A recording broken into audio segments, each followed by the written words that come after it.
Arrêtez-vous un instant et écoutez attentivement. Il y a des signes autour de vous tous les jours, mais aujourd'hui est différent. Aujourd'hui, vous avez reçu un signal divin, un appel direct de Dieu. C'est pas bruyant, mais c'est assez puissant pour changer votre vie. Si tu es prêt à comprendre ce que cela signifie pour toi, reste avec moi et n'oubliez pas de vous abonner à cette chaîne et d'aimer la vidéo pour ne jamais manquer un message divin destiné à You. Mi-enfant, écoute attentivement, car ce n'est pas un moment ordinaire et ce n'est pas un message ordinaire. Le ciel attire votre attention sur une heure divine, un tournant sacré, un moment marqué non pas par des mains humaines, mais par le timing de Dieu. Il y a des saisons où le Seigneur permet d'attendre, des saisons où il permet le silence, des saisons où l'on a l'impression que rien ne bouge, que rien ne change et que rien n'arrive. Mais ensuite vient un moment fixé par le ciel. Un moment si précis, si intentionnel et si plein de significations divines qu'il ne peut être ignoré. Et ce message déclare qu'à 12 et 0 précise, Dieu met quelque chose entre vos mains.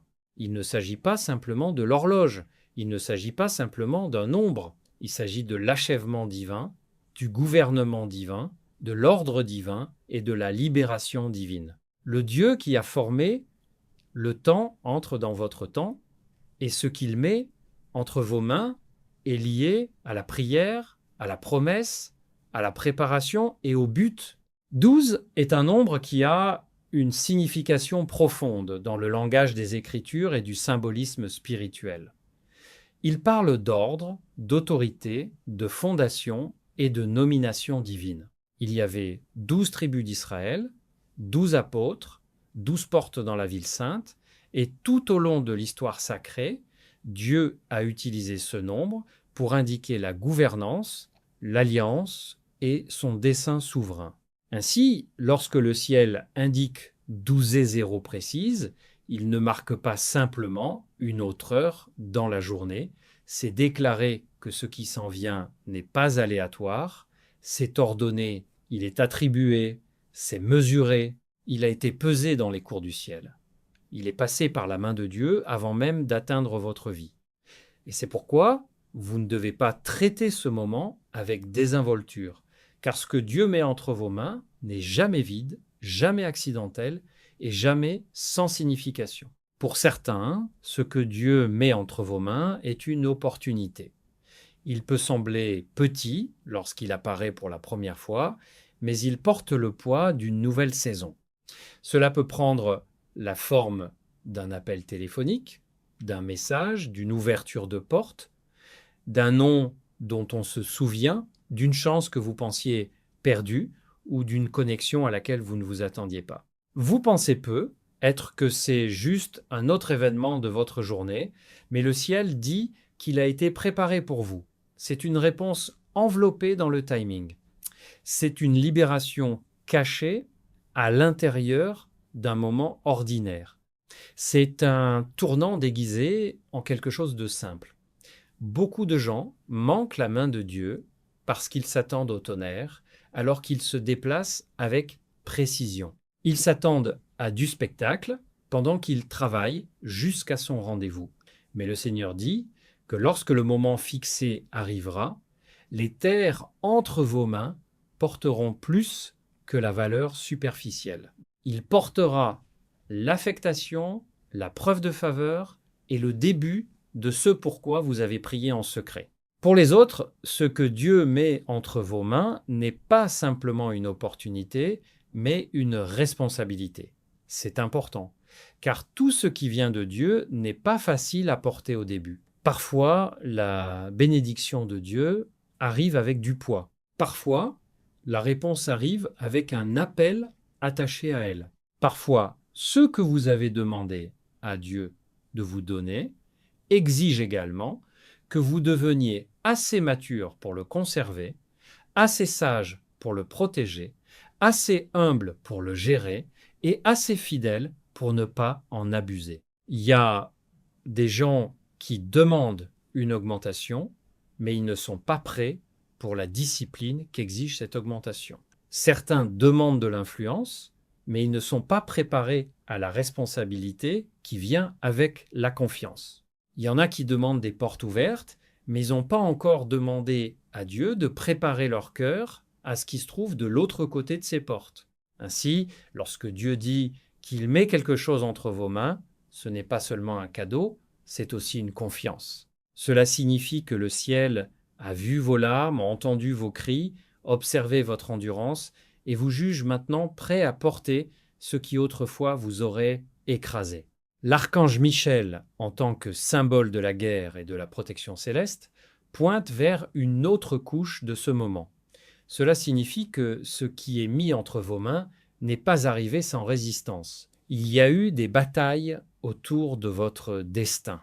Il y a eu des conflits invisibles autour de votre paix, de vos progrès, de votre confiance, de votre concentration, de votre famille et de votre avenir. Il y a eu des forces qui voulaient que vous abandonniez avant que ce moment arrive.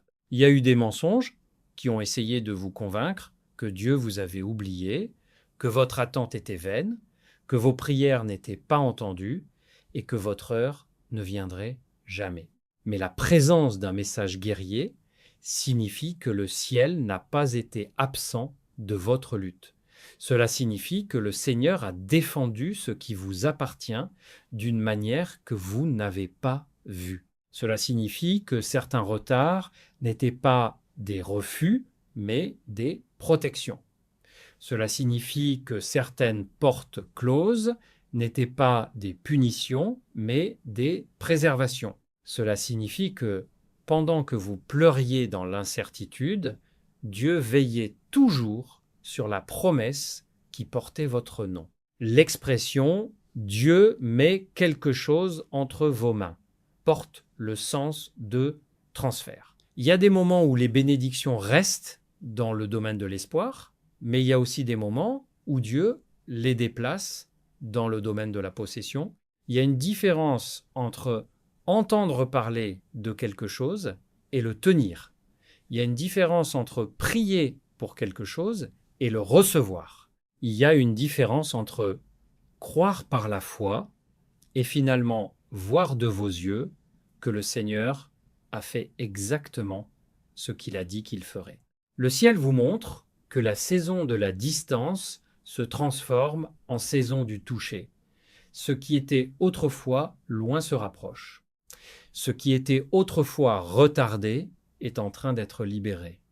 Ce qui était autrefois spirituel devient tangible. Ce qui était autrefois porté en larmes est maintenant livré entre vos mains. Pourtant, vous devez comprendre que la main est symbolique aussi bien que littérale. La main représente l'autorité, l'action, la possession, l'intendance et la manifestation. Quand Dieu met quelque chose entre vos mains, cela signifie qu'il vous donne quelque chose à porter, quelque chose avec quoi construire, quelque chose à protéger, quelque chose à utiliser ou quelque chose à libérer pour sa gloire. C'est peut être une vision, c'est peut être de la sagesse, ça peut guérir, il peut s'agir d'une provision, c'est peut être la réconciliation. Il peut s'agir d'une nouvelle affectation. Cela peut être un fardeau sacré de servir, de diriger, de parler, de créer, de restaurer ou de reconstruire. Le sens de la main est que Dieu ne parle plus seulement à vos oreilles, il confie quelque chose à votre vie.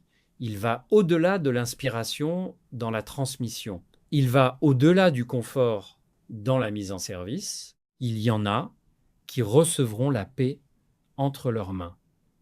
Pas l'argent d'abord, pas la reconnaissance d'abord, pas même le succès visible d'abord, mais la paix. Et ne sous-estimez pas ce cadeau.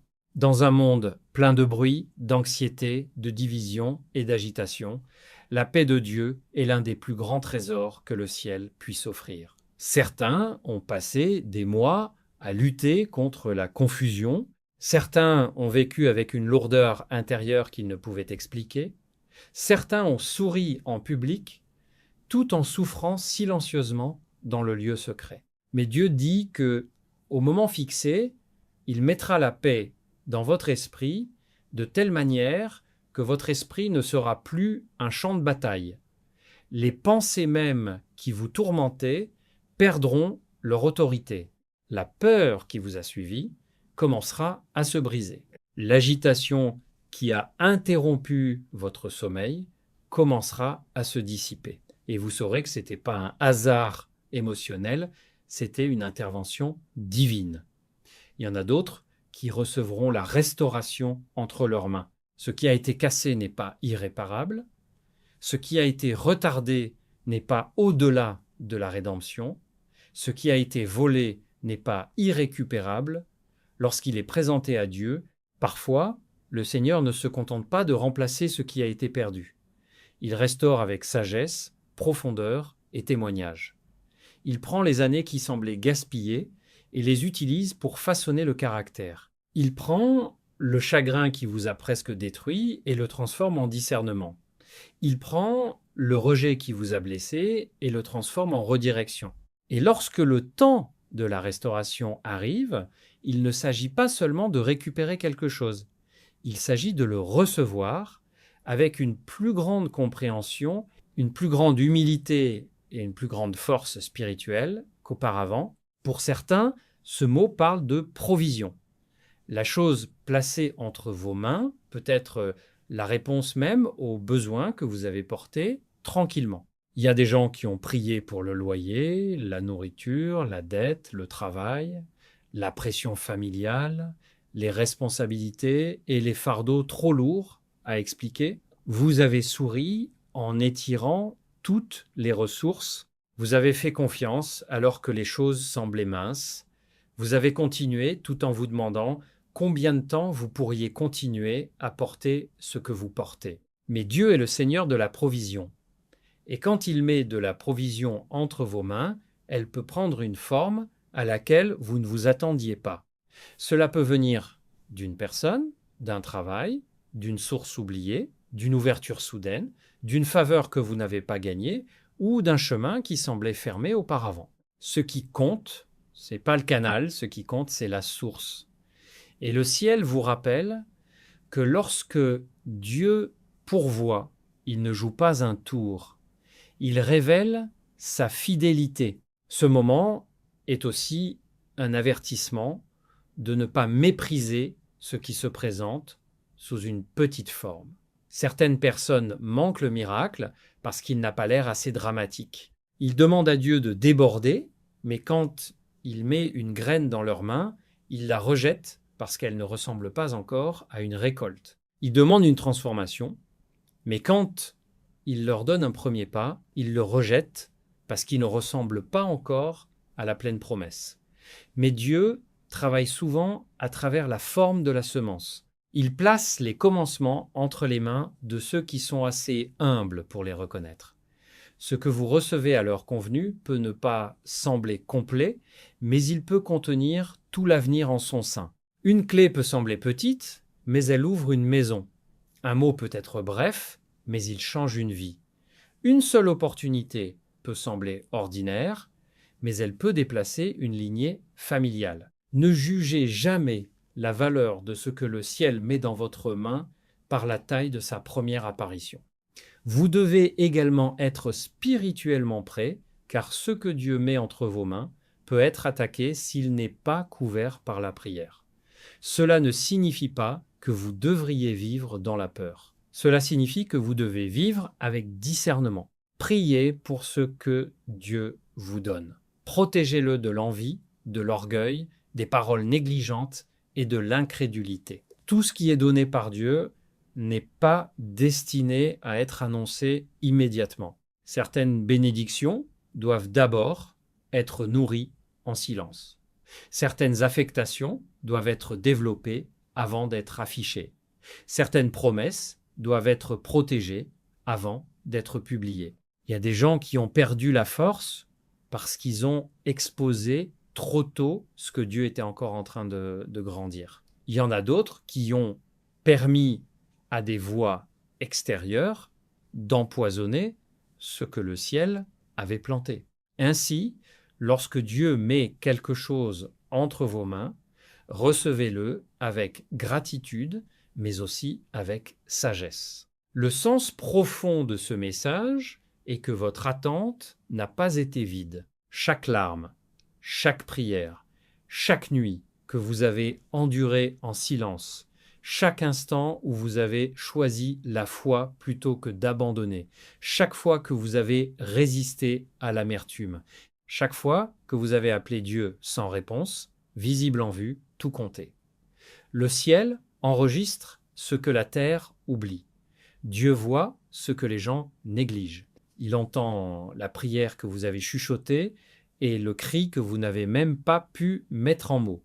Et lorsque le moment fixé arrive, ce qu'il met entre vos mains porte souvent la preuve qu'il écoutait tout le temps. La bénédiction n'est pas la preuve que Dieu a finalement commencé à se soucier. C'est la preuve qu'il s'est soucié tout au long. Il y a aussi ici un appel à la gratitude.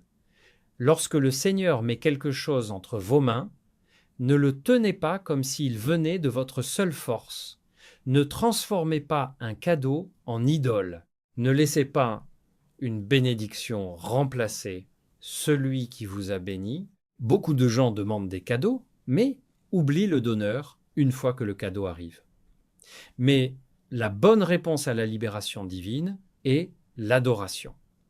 La bonne réponse à la prière exaucée est l'humilité. La bonne réponse à la faveur est l'obéissance. Tout ce que Dieu vous donne devrait vous rapprocher de lui, pas vous rendre moins dépendant de lui. Si cela vous attire dans l'orgueil, vous le tenez incorrectement. Si cela vous conduit à une confiance plus profonde, vous le portez à juste titre. À 12 et 0 précise, symbolise également l'interruption divine.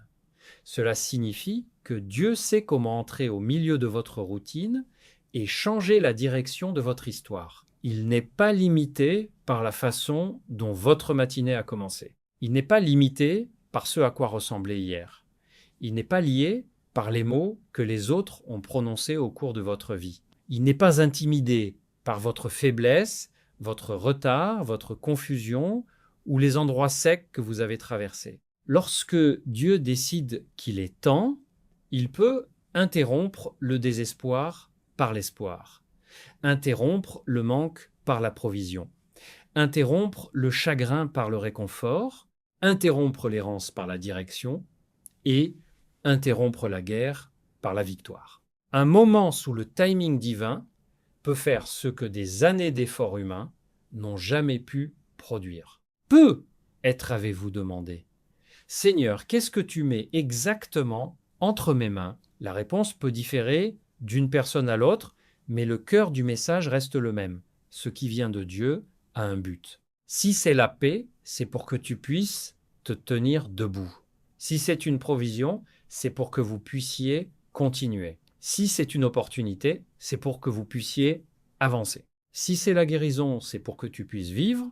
Si c'est un appel, c'est pour que vous puissiez servir. Si c'est la restauration, c'est pour que sa miséricorde puisse être vue. Quoi qu'il en soit, il n'est pas vide. Ce n'est pas aléatoire, ce n'est pas dénué de sens, c'est une réponse, une mission ou un acte de miséricorde. Alors préparez votre cœur. N'attendez pas seulement avec vos yeux, attendez avec votre esprit éveillé. Priez pendant votre journée, consacrez vos pensées, demandez à Dieu de vous rendre sensible à l'heure de la visitation. Demandez, lui, de ne pas vous laisser manquer ce qu'il envoie. Demandez-lui de rendre vos mains assez propres pour recevoir, votre cœur assez humble pour tenir, et votre esprit assez sage pour gérer ce qu'il libère. Parce que parfois les gens prient pour des bénédictions, mais ne remarquent pas quand ces bénédictions arrivent réellement. Ils cherchent une forme pendant que Dieu se déplace dans une autre. Ils attendent un son pendant que le ciel parle d'une voix plus calme. C'est pourquoi la préparation spirituelle est importante, et si ce message est vraiment pour vous, alors laissez la foi monter dans votre esprit. Pas d'excitation superficielle, mais une foi profonde. Pas de bruit émotionnel, mais une attente sainte. Croyez que Dieu connaît votre nom. Croyez que son timing est précis. Croyez qu'il n'est pas insouciant avec votre vie. Croyez que la saison du vide n'a pas le dernier mot. Croyez que ce que le ciel a gardé pour vous ne peut pas être volé de façon permanente par un retard. Croyez que la main de Dieu est toujours active, toujours puissante, toujours miséricordieuse, et toujours capable de placer dans votre vie ce qu'aucun être humain ne pourrait fabriquer. Maintenant, laissez cette prière sceller le message dans votre cœur. Seigneur Dieu, si c'est mon temps fixé, prépare-moi à recevoir ce que tu mets entre mes mains. Permettez-moi de ne pas mal gérer votre bénédiction. Permettez-moi de ne pas manquer votre timing. Si c'est la paix, laissez-moi la garder. Si c'est une provision, permettez-moi de vous en honorer. Si c'est la guérison, laissez-moi marcher dans la gratitude. S'il s'agit d'une nouvelle mission, laissez-moi obéir avec courage. S'il s'agit de restauration, permettez-moi de rester humble. Couvre ce que tu me donnes. Protégez ce que vous libérez. Guide-moi dans la sagesse, la pureté et la fidélité. Que mes mains soient prêtes, que mon cœur soit pur et que mon esprit soit alerte. Je reçois non seulement le don, mais aussi la responsabilité de le porter pour votre gloire. En ton saint nom, Amen.